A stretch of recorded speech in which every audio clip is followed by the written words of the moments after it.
4 মাস পরে গুলশানের ফিরোজায় ফিরছেন বিএনপি চেয়ারপারসন বেগম খালেদা জিয়া। এই মুহূর্তে প্রস্তুত রয়েছে গুলশানের ফিরোজার বাসা এবং দেখতে পাচ্ছেন যে আইন শৃঙ্খলা রক্ষাকারী বাহিনীর কড়া নিরাপত্তা ব্যবস্থা জোরদার করে রেখেছেন। একটু দেখানোর চেষ্টা করি, ঠিক সেই বাসার সামনেই রয়েছে আমরা এবং জানাতে চাই আপনাদেরকে এই পরিস্থিতি। যুক্তরাজ্যের লন্ডনে প্রায় 4 মাসের চিকিৎসা শেষে দেশে ফিরছেন বিএনপি চেয়ারপারসন সাবেক প্রধানমন্ত্রী খালেদা জিয়া এবং তার বাসার সামনে এই মুহূর্তে সেনাবাহিনী, বর্ডার গার্ড, বিজিবির সদস্যরা রয়েছে, আইন শৃঙ্খলা রক্ষাকারী বাহিনী, পুলিশের সদস্যরা রয়েছেন। একপাশে আমরা দেখতে পাচ্ছি গণমাধ্যমের কর্মীরা অপেক্ষা করছেন দীর্ঘ সময় ধরেই। এই গুলশানের ফিরোজার বাসার সামনে তারা অবস্থান করছেন এবং এই নিরাপত্তা ব্যবস্থাও কিন্তু জোরদার করা হয়েছে। আজকে 10:38 খালেদা জিয়া তার সফরসঙ্গীদের যে বহনকারী বিশেষ রাজকীয় বিমান হযরত শাহজালাল আন্তর্জাতিক বিমানবন্দরে অবতরণ করে এবং বিমানবন্দরে খালেদা জিয়াকে অভ্যর্থনা জানাতে স্থানীয় নেতাকর্মীরা শুধু বিমানবন্দর জুড়েই নয়, বিমানবন্দরের সহ পুরো গুলশানের পুরো সড়ক জুড়েই নেতাকর্মীরা দুপাশে অবস্থান করছেন এবং খালেদা জিয়াকে শুভেচ্ছা জানাতে নেতাকর্মীদের যে উপচে পড়ার ঢল সেটি আমরা দেখতে পেয়েছি পুরো সড়ক জুড়েই।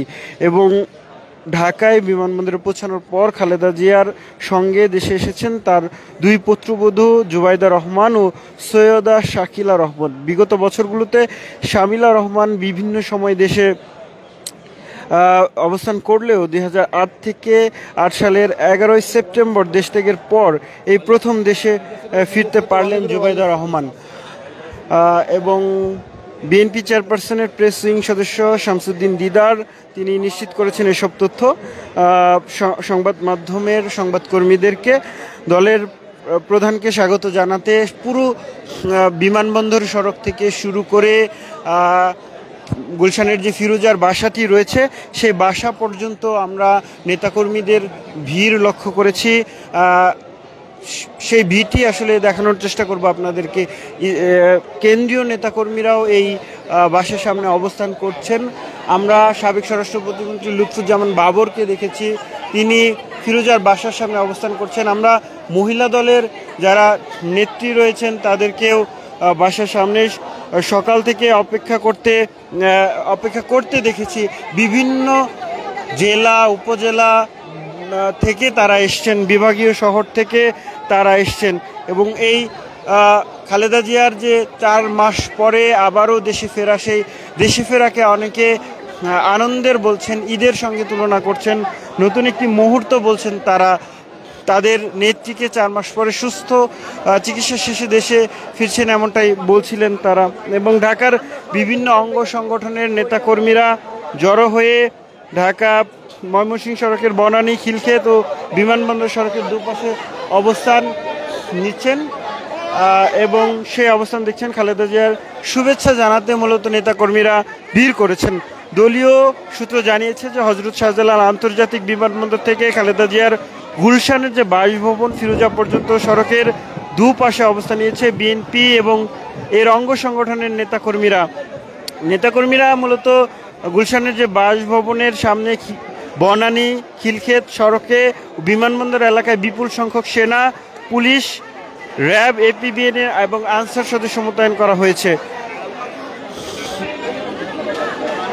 দেখছেন ফিরোজার ঠিক বাসার সামনে মহিলা দলের নেত্রীরা অবস্থান করছেন। তার সামনে আমরা পুরো সড়ক জুড়েই আসলে দেখতে পাচ্ছি যে যারা নেতাকর্মী রয়েছেন তাদের এক ধরনের উচ্ছ্বাস দেখতে পেয়েছি। তবে একেবারে বাসার সামনে থেকেই ব্যারিকেড তৈরি করে রাখা হয়েছে। পুলিশের সদস্যরা ঠিক তার সামনেই রয়েছে, র্যাবের সদস্যরা তারা নিরাপত্তা জোরদার করছেন।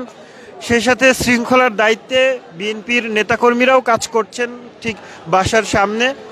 ডিবি পুলিশের সদস্যরাও তাদের যে দায়িত্ব সেটি পালন করছেন। সেনাবাহিনী, বিজিবি, এপিবিএন সহ বিভিন্ন সংস্থা কিন্তু এই আজকে তার দেশে ফেরা উপলক্ষে ফিরোজার যে বাসার সামনের যে সড়কটি রয়েছে, ফিরোজার বাসার সামনের যে জায়গাটি রয়েছে, সেই জায়গাটি জুড়েই তাদের নিরাপত্তা ব্যবস্থা জোরদার করে রেখেছেন এবং পুরো জায়গাটি আসলে ফাঁকা করে রাখা হয়েছে। নেতাকর্মীরাও দীর্ঘ অপেক্ষা করছিলেন। জানেন যে খালেদা জিয়া দীর্ঘ সময় ধরেই বিভিন্ন রোগে শোকে ভুগছিলেন তিনি, এবং তারপরে তার চিকিৎসার জন্য বারবারই বিদেশের নিয়ে যাওয়ার কথা উঠছিল, তবে বিগত সরকারের আমলে সেটি সম্ভব হচ্ছিল না। দলীয় নেতাকর্মীরা যদিও তার বিদেশে চিকিৎসার দাবি জানিয়ে আসছিলেন দীর্ঘদিন ধরে, ক্ষমতার পট পরিবর্তনের পর 5 আগস্টের পরে খালেদা জিয়ার সেই চিকিৎসার জন্য তাকে বিদেশে প্রেরণ করা হয়। একটি এয়ার অ্যাম্বুলেন্সে তিনি লন্ডনে পৌঁছেছিলেন তারেক রহমানের কাছে, এবং তারপরে তার চিকিৎসা শুরু হয় এবং তিনি সুস্থ হয়ে ফিরছেন এমনটাই জানা গেছে। তবে কিছু শারীরিক সমস্যা তো থাকবেই, কারণ তিনি বয়োবৃদ্ধ একজন মানুষ। দীর্ঘ সময় ধরেই বাংলাদেশের রাজনীতিতে বড় একটি ভূমিকায় তিনি ছিলেন। বাংলাদেশের প্রথম প্রধানমন্ত্রী, তিনি 3 বারের প্রধানমন্ত্রী হয়েছেন। একেবারে সংকটকালীন মুহূর্তে বাংলাদেশ জাতীয়তাবাদী দল বিএনপির হাল ধরেছেন তিনি। জিয়াউর রহমানের পরে যে বড় ভূমিকা যদি বলা হয় বিএনপির, তাহলে সেটি বেগম খালেদা জিয়ার। তিনি বিএনপিকে সুসংগঠিত করেছেন, সংকটকালীন মুহূর্তে আন্দোলন সংগ্রামে আপোষহীনভাবে নেতৃত্ব দিয়েছেন এই দলটিকে, এবং এই দলের যে নেতাকর্মীরা রয়েছেন তারা এবং তার যে নেতৃত্ব, সেটি ভালোবেসে শত শত হাজার লাখো মানুষ বাংলাদেশের, তারা এই দলটিকে এগিয়ে নিয়ে যায় কাজ করছিলেন। বিএনপির এই চেয়ারপারসন তিনি শেষ মুহূর্ত পর্যন্ত আপোষহীনভাবেই কিন্তু কাজ করে গেছেন। দর্শক, সরাসরি দেখছিলেন ফিরোজার অবস্থান। আমরা দেখানোর চেষ্টা করছিলাম ফিরোজার এই মুহূর্তের সার্বিক পরিস্থিতি। নেতাকর্মীরা ঠিক সামনে রয়েছেন, তার পর থেকে আইনশৃঙ্খলা রক্ষাকারী বাহিনী পুরো জায়গাটি আসলে ঘিরে রেখে নিরাপত্তা ব্যবস্থা জোরদার করেছে। সেনাবাহিনীর সদস্যরা, বর্ডার গার্ড, বিজিবির সদস্যরা রয়েছে, পুলিশের সদস্যরা অবস্থান করছেন, নেতাকর্মীরাও অবস্থান করছেন খালেদা জিয়াকে স্বাগত জানানোর জন্য। দীর্ঘক্ষণ ধরে তাদের অপেক্ষা। দীর্ঘ 4 মাস পরে তিনি দেশে ফিরছেন, এবং তার ফেরায় আমরা নেতাকর্মীদের মধ্যে যে উচ্ছ্বাস, উন্মাদনা, সেটি দেখতে পেয়েছি। দর্শক, সরাসরি দেখছিলেন ডেইলি সানে, আপনাদের সঙ্গে ছিলাম শেখ নাসিরউদ্দিন। দেখানোর চেষ্টা করছিলাম ফিরোজার সামনের পরিস্থিতি।